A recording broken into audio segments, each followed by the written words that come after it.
ಬೆಂಗಳೂರು ಭಾಗದಲ್ಲಿ ನಡೆದ ಗೋವುಗಳ ಕೆಚ್ಚಲು ಕೊಯ್ದ ಪ್ರಕರಣ ಖಂಡಿಸಿ ಇಂದು ನಗರದ ಚೆನ್ನಮ್ಮ ವೃತ್ತದಲ್ಲಿ ಹಿಂದೂಪರ ಸಂಘಟನೆಗಳು ಹಠಾತ್ ಮಾನವ ಸರಪಳಿ ನಿರ್ಮಿಸಿ ರಸ್ತೆ ತಡೆ ನಡೆಸಿ ಘಟನೆಯನ್ನು ತೀವ್ರವಾಗಿ ಖಂಡಿಸಿದ್ದಲ್ಲದೆ ಕಾಂಗ್ರೆಸ್ ಸರ್ಕಾರದ ವಿರುದ್ಧ ಘೋಷಣೆ ಕೂಗಿ ಆಕ್ರೋಶ ವ್ಯಕ್ತಪಡಿಸಿದರು.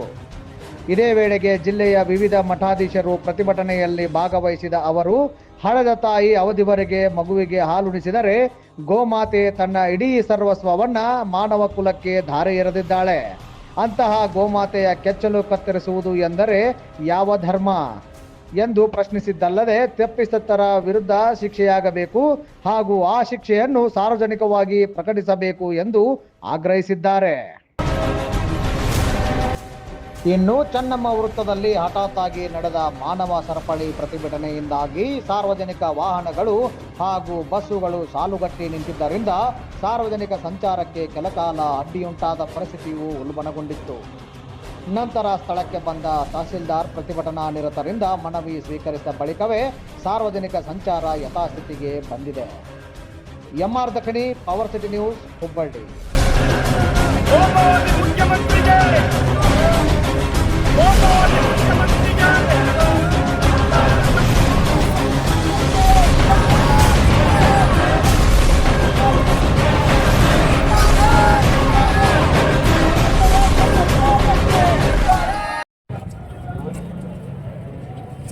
ಹೆಸರು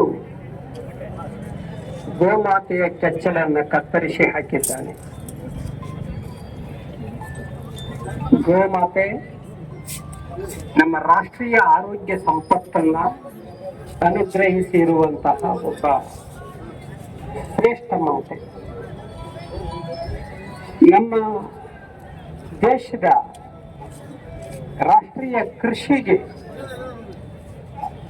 ಬಹು ದೊಡ್ಡ ಬೆಲವನ್ನ ಸಾವಿರಾರು ವರ್ಷಗಳಿಂದ ತಂದುಕೊಟ್ಟದ್ದು ಗೋಮಾತೆ. ಗೋಮಾತೆ ಹಾಲನ್ನು ಕುಡಿದು ಸಮಸ್ತ ಮಾನವ ಕುಲ ಬೆಳೀತದೆ. ಮಗು ಇದ್ದಾಗಲಿಂದ ನಮ್ಮ ತಾಯಿ ಎದೆ ಹಾಲಿನ ನಂತರ ನಾವು ಹಾಲು ಕುಡಿಯುವುದು ಗೋಮಾತೆಯ ಹಾಲು. ಅದು ಪರಮ ಪವಿತ್ರವಾದಂತ ಪುಷ್ಟಿದಾಯಕವಾದಂಥದ್ದು. ಹಾಗಾಗಿ ವಿಶ್ವ ಆರೋಗ್ಯಕ್ಕೆ ಗೋಮಾತೆಯ ಕೊಡುಗೆ ಅದ್ವಿತೀಯ. ಇಂತಹ ಅದು ಆ ಹಾಲು ಬರೋದು ಗೋವಿನ ಕೆಚ್ಚಲಿನಿಂದ. ಇಂತಹ ಕೆಚ್ಚಲನ್ನೇ ಕತ್ತರಿಸಿ ಹಾಕೋದು ಅಂತಂದ್ರೆ ಬಹುಶಃ ಮನುಷ್ಯತ್ವ ಇಲ್ಲದ ರಾಕ್ಷಸೀಯ ಪ್ರವೃತ್ತಿಯ ಮತಾಂಧತೆಯ ಸಂಕೇತ ಇದೆ. ಇಂಥ ಮತಾಂಧತೆ ಬಹುಶಃ ಜಗತ್ತಿನ ಎಲ್ಲೂ ಕೂಡ ಆಗಬಾರದು. ಮತಾಂಧತೆಯ ಸೇಡನ್ನು ತೀರಿಸಿಕೊಳ್ಳೋದಿದ್ರೆ ಬೇರೆ ರೀತಿಯಿಂದ ತೀರಿಸಿಕೊಳ್ಳಿ. ಆದ್ರೆ ಗೋಮಾತೆಯ ಕೆಚ್ಚಲನ್ನ ಕತ್ತರಿಸುವ ಮುಖಾಂತರ ಭಾವನೆಗೆ ಧಕ್ಕೆ ಕೊಡೋದಾಗ್ಲಿ, ಮತ್ತೊಂದು ಧರ್ಮಕ್ಕೆ ಸೇಡನ್ನು ತೀರಿಸಿಕೊಳ್ಳೋದಾಗ್ಲಿ, ಇದೊಂದು ಅಮಾನವೀಯವಾದಂತ ವಿಕೃತ ಮನಸ್ಸು. ಇಂತಹ ವಿಕೃತ ಮನಸ್ಸಿನ ವ್ಯಕ್ತಿಗಳು ಯಾರೇ ಆಗಿದ್ರು ಕೂಡ ಇಂಥ ಘಟನೆ ನಡೆದಾಗ ಅಂಥವ್ರಿಗೆ ಒಂದು ಶಿಕ್ಷೆ ಆಗಲೇಬೇಕು. ಅವರನ್ನ ರಕ್ಷಿಸುವ ಕಾರ್ಯವನ್ನ ಯಾರು ಮಾಡಬಾರ್ದು. ಅವನು ಹುಚ್ಚಾಗಿದ್ದ, ಅವನು ಕುಡಿದ ಅಮಲಿನಲ್ಲಿ ಕತ್ತರಿಸಿದ, ಅವನು ಕುಡಿದ ಅಮಲಿನಲ್ಲಿ ಕತ್ತರಿಸಕ್ಕೆ ಇನ್ನೇನು ಸಿಗಲೇ ಇಲ್ವ ಅವನಿಗೆ. ಇದೊಂದು ಅತಾರ್ಕಿಕವಾದಂತಹ ಒಂದು ವಿಚಾರ.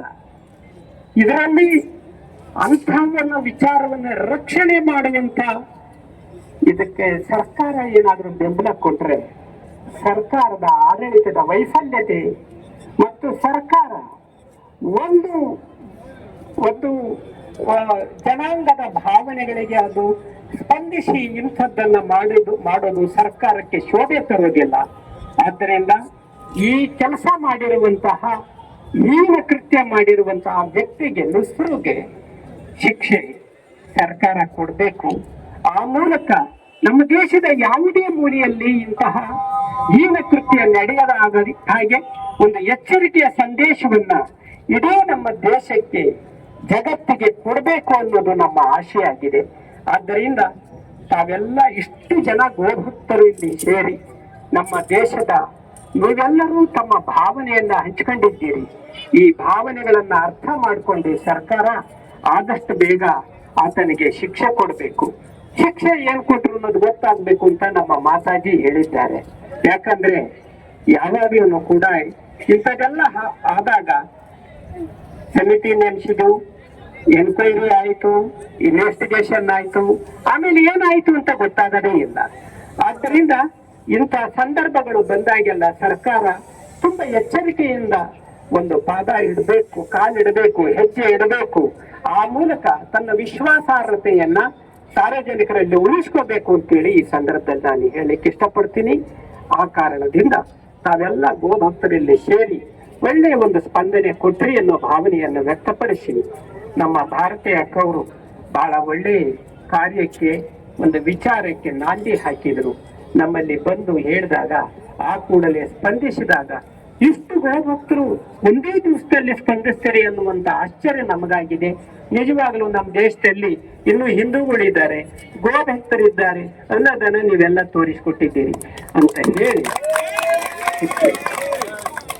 ಒಂದು ಕಾರ್ಯಕ್ರಮ. ಅದು ಬೆಂಗಳೂರು ಮಹಾನಗರದಲ್ಲಿ ಗೋವುಗಳಿಗೆ ಬಹಳಷ್ಟು ಹಿಂಸೆ ಮಾಡಿ ತೊಂದರೆಯನ್ನು ಕೊಟ್ಟಿರುವಂತಹ ದುಷ್ಕರ್ಮಿಗಳಿಗೆ ತಕ್ಕ ಪಾಠ ಶಿಕ್ಷೆ ಆಗಬೇಕನ್ನುವಂತ ಒಂದು ಈ ಕಾರ್ಯಕ್ರಮದ ಪಾವನ ಸಾನ್ನಿಧ್ಯವನ್ನು ಕರುಣಿಸಿರುವಂತ ಜಗದ್ಗುರು ಮಹಾಸನ್ನಿಧಿಯವರು ಹಾಗೂ ವೇದಿಕೆ ಮೇಲಿರುವಂತ ಎಲ್ಲ ಪರಮ ಪೂಜ್ಯರ ಪಾದಗಳಿಗೆ ಭಕ್ತಿಯ ಪ್ರಣಾಮಗಳನ್ನು ಸಮರ್ಪಣೆ ಮಾಡಿ ಹಾಗೂ ಈ ಕಾರ್ಯಕ್ರಮದಲ್ಲಿ ಪಾಲ್ಗೊಂಡಿರುವಂತ ಸಮಸ್ತ ಎಲ್ಲ ಈ ಗೋಮಾತೆಯ ಎಲ್ಲ ಭಕ್ತ ಅಭಿಮಾನಿಗಳೇ ಎಲ್ರಿಗೂ ಕೂಡ ಅನಂತ ಶರಣಾರ್ಥಿಗಳು. ಇವತ್ತಿನ ದಿವಸ ನಾವೆಲ್ಲರೂ ಕೂಡ ಗೋ ರಕ್ಷಣೆಗಾಗಿ ನಮ್ಮೆಲ್ಲರ ಒಂದು ಬಹಳ ಒಂದು ಪರಿಶ್ರಮ ಪಡುವಂತ ಒಂದು ಕಾರ್ಯ ಆಗ್ತಾ ಇದೆ. ಯಾಕೆಂದ್ರೆ ಇವತ್ತಿನ ಮನುಷ್ಯನ ಮನಸ್ಥಿತಿ ಬಹಳ ವಿಕೃತವಾಗಿರುವಂತ ಮನಸ್ಥಿತಿ ಆಗಿದೆ.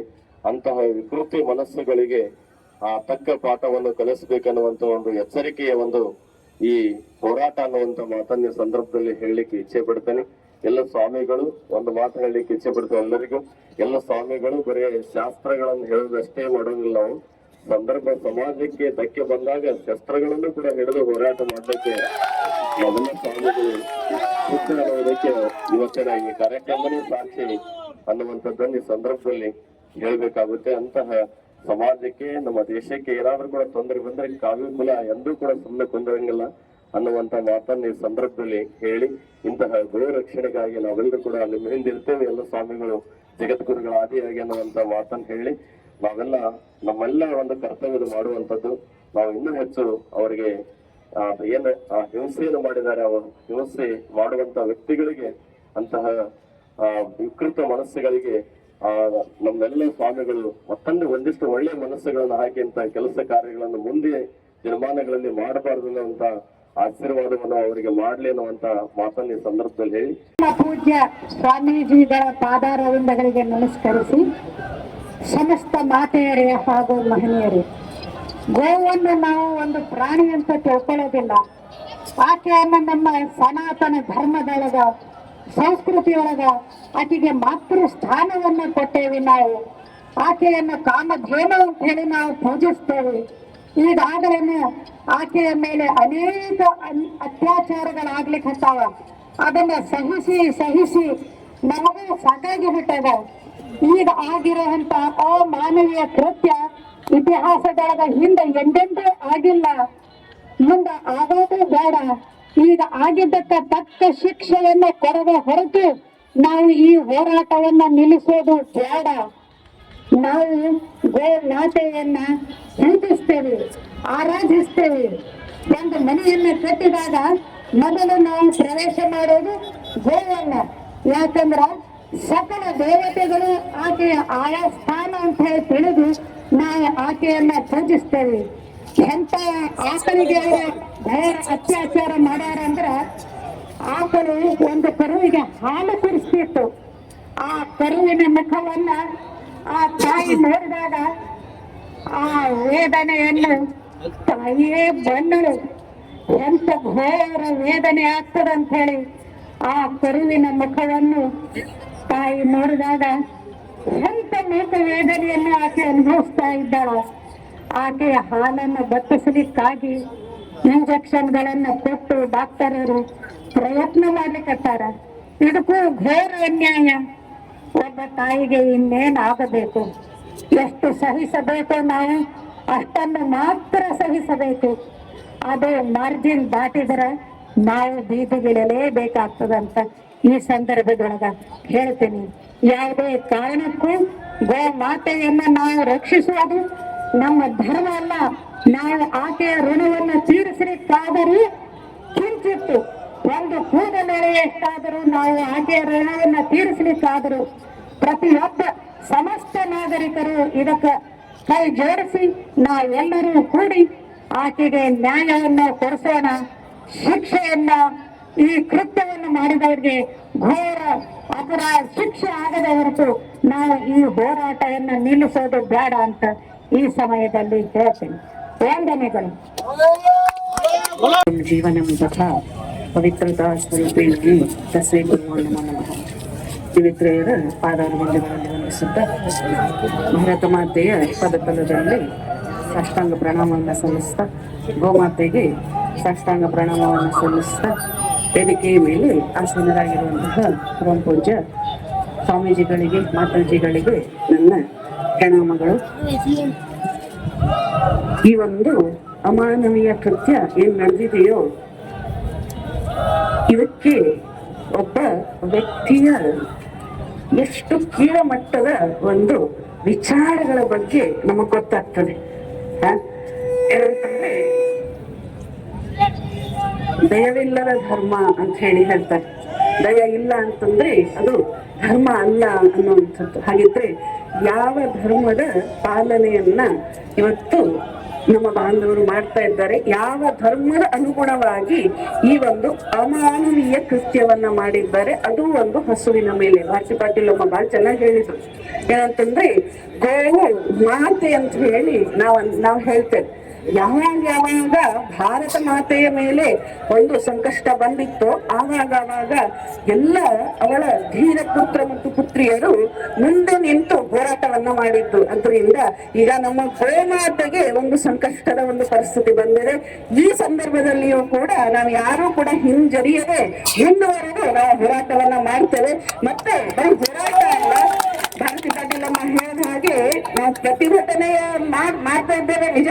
ಆದ್ರೆ ಇದು ಈ ವ್ಯಕ್ತಿ ಯಾರು ಇದನ್ನ ಮಾಡಿದ್ದಾರೋ ಈ ವೇದಿಕೆ ಮೂಲಕ ನಾನು ಕೇಳ್ಕೊಳ್ಳೋದು ಒಂದೇ, ಸ್ವಾಮೀಜಿಯವರ ಒಂದು ಅಪ್ಪಣೆಯಿಂದ ಏನಪ್ಪಾ ಅಂತಂದ್ರೆ ಅವರಿಗೆ ಏನು ಶಿಕ್ಷೆ ಆಗಿದೆ ನಮಗದು ತಿಳಿಯಪಡಿಸಬೇಕು ಅನ್ನುವಂಥದ್ದನ್ನ ನಾನು ಇದನ್ನ ಕಳಕಳಿಯಿಂದ ಕೇಳ್ಕೊಳ್ತೇನೆ. ಅದರಿಂದ ಏನು ಶಿಕ್ಷೆ ಆಯಿತು, ಅದರಿಂದ ಮುಂದೆ ಈ ತರ ಅಮಾನವೀಯ ಕೃತ್ಯವನ್ನ ಮಾಡಿದಾಗ ಇನ್ನೊಬ್ಬರು ಅದನ್ನ ಮಾಡುವಂತ ಧೈರ್ಯ ಬರುವಾಗ ಅಂತ ಶಿಕ್ಷೆಯನ್ನ ಕೊಡಬೇಕು. ಅದನ್ನ ಸನ್ಯಾಸಿಗಳು ಹೌದು, ಅಹಿಂಸೆಯನ್ನ ಪಾಲಿಸಬೇಕು ಹೌದು. ಆದ್ರೆ ನಮ್ಮ ಶ್ರೀರಾಮಕೃಷ್ಣ ಒಂದ್ ಕಡೆ ಹೇಳ್ತಾರೆ, ಯಾವಾಗ ಹೆಚ್ಚಾಗ್ತದೆಯೋ ಹಿಂಸೆ ಹೆಚ್ಚಾಗ್ತದೆಯೋ ಅವಾಗ ಸ್ವಲ್ಪ ಬಿಸುಗುಟ್ಟಬೇಕು ಅಂತ ಹೇಳಿ ಹೇಳ್ತಾರೆ. ಅದರಿಂದ ಕೈಕಲಿಯ ವಿನಂತಿ ಏನಪ್ಪಾ ಅಂತಂದ್ರೆ ಇನ್ನೊಂದ್ಸರಿ ಯಾರು ನಮ್ಮ ಗೋಮಾತೆಯ ಮೇಲೆ ಕೈ ಎತ್ತೋದಕ್ಕೂ ಕೂಡ ಅವರು ಯೋಚನೆ ಮಾಡಬೇಕು, ಅಂತ ಒಂದು ಶಿಕ್ಷೆಯನ್ನು ನೀಡಬೇಕು ಅಂತ ಹೇಳಿ ಈ ಒಂದು ವೇದಿಕೆಯ ಮೂಲಕ ನಾನು ಕೇಳ್ಕೊಳ್ತೇನೆ. ಮತ್ತೆ ಈ ಒಂದು ಹೋರಾಟ ಕಡೆಯವರೆಗೂ ಕೂಡ ಮುಂದುವರೆದು ಇದರ ಒಂದು ರಿಸಲ್ಟ್ ನಮಗ್ ಬೇಕು ಅಂತ ಹೇಳಿ ಹೇಳ್ತಾ ಇಲ್ಲಿ ಎಲ್ಲ ಸೇರಿದ್ದೀರಿ. ಮತ್ತೆ ಆ ಗೋಮಾತೆ ಮತ್ತೆ ಇನ್ನೊಂದು ವಿಚಾರ ಏನಪ್ಪಾ ಅಂತಂದ್ರೆ ಗೋಮಾತೆಯಲ್ಲಿ 33 ಕೋಟಿ ದೇವರು ಇರ್ತಾರೆ. ಆ ಗೋಮಾತೆಗೆ ಇರುವಂತ ಶಕ್ತಿ ಮತ್ತೆ ಯಾವ ದೇವರಿಗೂ ಇಲ್ಲ. ಯಾಕಂದ್ರೆ ಒಬ್ಬೊಬ್ಬರೇ ದೇವರು. ಆದ್ರೆ ಗೋಮಾತೆಯಲ್ಲಿ 33 ಕೋಟಿ ದೇವತೆಗಳ ವಾಸ. ಅದರಿಂದ ಅದ್ಭುತವಾದ ಶಕ್ತಿಯಲ್ಲಿ ಅದರಿಂದ ಆ ಶಕ್ತಿಯೇ ಈ ಒಂದು ಕೃತ್ಯಕ್ಕೆ ಉತ್ತರ ಕೊಡ್ತದೆ ಅನ್ನುವಂಥದ್ದು ಅದು ನಮಗೆ ಮನದಟ್ಟಾಗ್ತದೆ, ನಮಗೆ ವಿಶ್ವಾಸ ಇದೆ ಅಂತ ಹೇಳಿ ಹೇಳ್ತಾ ಎರಡು ಮಾತನಾಡೋದಕ್ಕೆ ನನಗೆ ಇಲ್ಲಿ ಅವಕಾಶ ನೀಡಿದಂತ ಎಲ್ಲರಿಗೂ ಕೂಡ ಧನ್ಯವಾದಗಳು. ಜಯರಾಮ್.